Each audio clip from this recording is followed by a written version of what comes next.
जय Shri Radhe Krishna all of you. Guru Vashishtha mastermind classes आपके लिए लेकर आई है अर्थालंकार के प्रकार का उत्प्रेक्षालंकार। आज हम यहाँ पे आपको उत्प्रेक्षालंकार के बारे में समझाएंगे। तो उत्प्रेक्षा की परिभाषा है जहाँ उपमेय में उपमान की संभावना व्यक्त की जाए वहाँ उत्प्रेक्षा अलंकार होता है। उपमेय आप जानते हैं हम जिसकी तुलना करते हैं और उपमान वो होता है हम जिससे तुलना करते हैं। ठीक है, ये उपमान होता है। तो जहाँ उपमेय में उपमान की संभावना हो जाए कि हाँ मान लिया जाए कि ये उपमान है, उपमेय को उपमान मान लिया जाए यानी कि संभावना हो जाए, तो वहाँ पे उत्प्रेक्षा अलंकार हो जाता है। अब इसकी सबसे बड़ी जो पहचान है, आपको टेट वगैरह के में या कहीं उदाहरण आ जाए तो वहाँ पे आप पहचान कैसे करेंगे, तो इसकी सिंपल पहचान है जहाँ पर पूरे दोहे में जन शब्द का प्रयोग हो, जानू का हो, मन का हो, मानू का हो, मनहु हो, इव हो, मानो हो, जानो हो, जैसे वाचक शब्दों का प्रयोग हो जाए वहाँ पर आप समझ लेना उत्प्रेक्षा अलंकार ही होगा। अब इसका हम उदाहरण देख लेते हैं। यहाँ पे दिया देखो, बालदी विशाल बिकराल ज्वाल जाल मानो लंक लीलबे को काल रसना पसारी है। बालदी मतलब हनुमान जी की पूंछ के लिए लिया है, ये लंका कांड का है। ठीक है, ये किस समय का है? ये लंका कांड के समय का है, जब हनुमान जी लंका दहन करते हैं तो उनकी पूंछ कैसी लग रही है। उन्होंने कहा विशाल मतलब विशाल है, बिकराल मतलब भयंकर, ज्वाल मतलब आग और जाल मतलब आग का समूह, मानो मतलब मान लो कि हनुमान जी की पूंछ बहुत लंबी आग का समूह है, भयंकर आग का समूह है। मानो लंक लीलबे यानी कि लंका को, लीलबे मतलब निगलने के लिए, खाने के लिए, को का मतलब के लिए, काल का मतलब मृत्यु, रसना मतलब जीभ, पसारिय मतलब फैलाए हुए। मानो, अब ये जो मानो शब्द आ गया इसी से हमारा क्या हो गया, ये उत्प्रेक्षा अलंकार हो गया। ठीक है, क्योंकि यहाँ पे माना है हनुमान जी की पूंछ को, क्या माना है?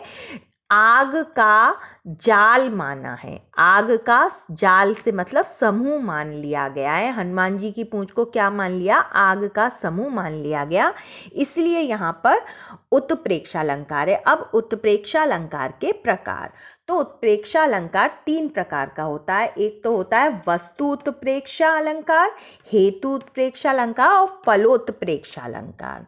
अब हम इन तीनों के बारे में समझेंगे कि वास्तु उत्प्रेक्षा अलंकार होता क्या है।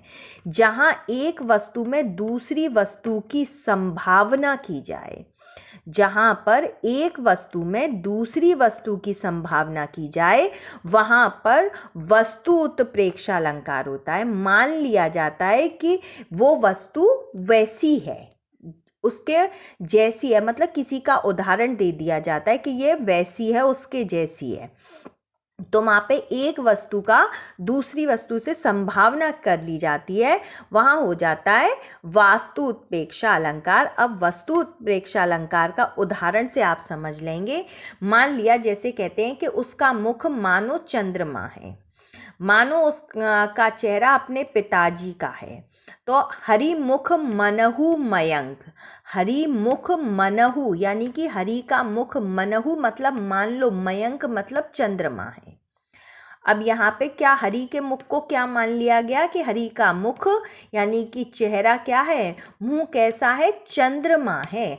हरि का मुंह चंद्रमा है। मनहु मतलब मान लो, मान लिया जाए, सपोज दैट कहते हैं ना कि ये मान लो ऐसा हो, मान लो ये हो, मान लो वो हो। जहाँ पर हम मान लेते हैं उसी को संभावना कहते हैं कि मान लो हरि मतलब हरि श्री कृष्ण का मुख मतलब मुंह कैसा है, मान लो मयंक, मयंक मतलब चंद्रमा है।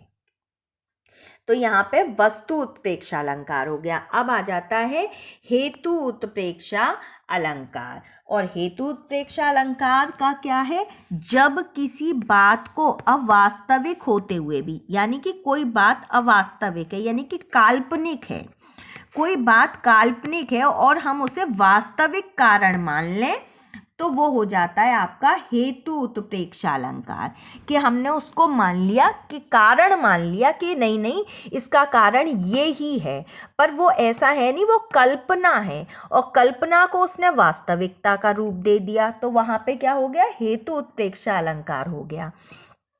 अब कैसे, अब हम इसे एक उदाहरण से समझेंगे।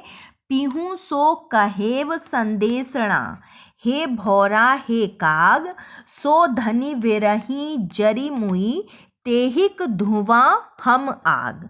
अब यहाँ पे पीयू मतलब पिया से, अपने पति से, सो मतलब से, कहेव मतलब कहो, संदेशना ये संदेशा जाके कहो, मेरी बात जाके कहो, हे भौरा हे काग, भौरा कहते हैं भवरे को, और काग का मतलब कौआ, कि एक अपनी पत्नी अपने पति से क्या कहलवा रही है, वो संदेशा भेज रही है, किसके माध्यम से, भवरे और कौए के माध्यम से वो संदेशा भेज रही है, पीयू, पीयू मतलब पिया से को, कहेव संदेशना ये संदेशा भेजो, हे भौरे हे काग हे भवरा और हे कौए, तुम जाके मेरे प्रियतम से कहो कि सौ धनी, धनी का मतलब उसकी पत्नी से है, विरही मतलब विरहा में, बिछड़ना, विरहा का मतलब क्या है, बिछड़ने से, जरी मुई, जरी मतलब वो जलकर, मुई मतलब मर गई, वो उनसे बिछड़ने से जलकर मर गई, और उससे तेहिक, तेहिक मतलब उसके जलने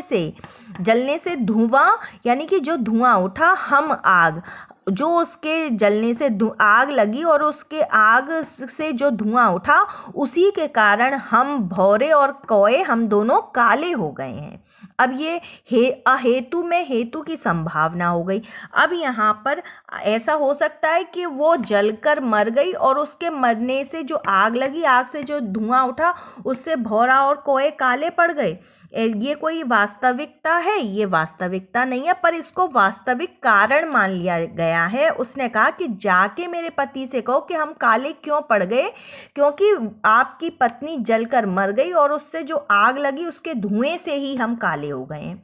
अब यह अवास्तविक है, यानी कि एक कल्पना है, पर इसको वास्तविक कारण मान लिया गया।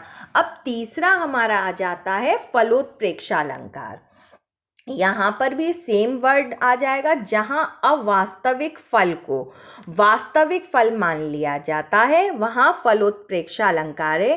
कहने का मतलब ये है, यहाँ पे ये दर्शाया जाता है कि किसी काम को उद्देश्य लेके किया जाए, जैसे कि किसी काम में उद्देश्य निर्धारित हो जाए, किसी काम में ये बात आ जाए कि हम इस काम को उद्देश्य के लिए कर रहे हैं, इस उद्देश्य से कर रहे हैं, इसके लिए कर रहे हैं, तो अब वहाँ पे जहाँ उद्देश्य प्रकट हो जाता है तो वो फलोत्प्रेक्षा हो जाता है। अब जैसे यहाँ पे एक उदाहरण है, बढ़त ताड़ को पेड़ यह मनु चुमन आकाश। अब बढ़त ताड़, ताड़ का पेड़ कैसा होता है, लंबा लंबा, बहुत लंबा जाता है, मोटा, इतना मोटा नहीं होता जितना वो लंबा चला जाता है। तो बढ़त मतलब बढ़ता है ऊपर की ओर, पेड़ यह पेड़, यानी कौन सा, ताड़ का यह पेड़ इतना ऊपर लंबा जाता है। मनु मतलब मान लो, चुमन मतलब छूने के लिए, चुमन यहाँ पे क्या है, छूने के लिए, किसको, आकाश को। मानो वो इसलिए लंबाई में बढ़ रहा है, ऊपर की ओर वो इसलिए बढ़ रहा है कि वो आकाश को छूना चाहता है, उसका उद्देश्य क्या है, आकाश को छूने का। पर ऐसा है क्या, ताड़ का पेड़ क्या आकाश को छूने के लिए ऊंचाई ले रहा है, यानी कि लंबाई में बढ़ रहा है? नहीं, हम सब जानते हैं ताड़ की अपनी अलग लंबाई है, वो आकाश को छूने के लिए नहीं, पर यहाँ पे मान लिया गया, यानी अवास्तविक फल है, उसको फल की प्राप्ति क्या करनी है, ताड़ के पेड़ को आकाश को छूना उसका फल है। भाई वो बढ़ा, उसने जो काम किया उस काम का फल क्या है कि वो आकाश को छूना चाहता है, तो अब वास्तविक फल को वास्तविक फल मान लिया गया। अब वास्तविक फल है, पेड़ कभी ये सोच के नहीं बढ़ रहा कि वो आकाश को छुएगा, पर यहाँ पे कवि ने एक उदाहरण दे दिया, मानो वो आकाश को चूमने के लिए या छूने के लिए बढ़ रहा है। जैसे तनी तनुजा तट तमाल तरुवर बहुछाए। अब यहाँ पे उसमें क्या कहा गया है कि वो नदी के किनारे, यमुना नदी के किनारे पर वृक्ष ऐसे तमाल के वृक्ष ऐसे खड़े हुए हैं जैसे मानो वो नदी को छूने के लिए, नदी को स्पर्श करने के लिए झुक रहे हैं, नदी के जल को स्पर्श करने के लिए झुक रहे हैं। पर ऐसा है क्या? नहीं है। तो यहाँ पे फलोत्प्रेक्ष अलंकार हो जाता है। अब आ गया समझ में आपको? मुझे उम्मीद है आप सभी को समझ में आया होगा। और अगर आपको कोई चीज़ नहीं समझ में आ रही है तो आप हमें अपने कमेंट के द्वारा भी पूछ सकते हैं कि मैम हमें ये चीज़ समझ में नहीं आ रही, हम आपको वो क्लियर कर देंगे। जय हिंद, जय भारत।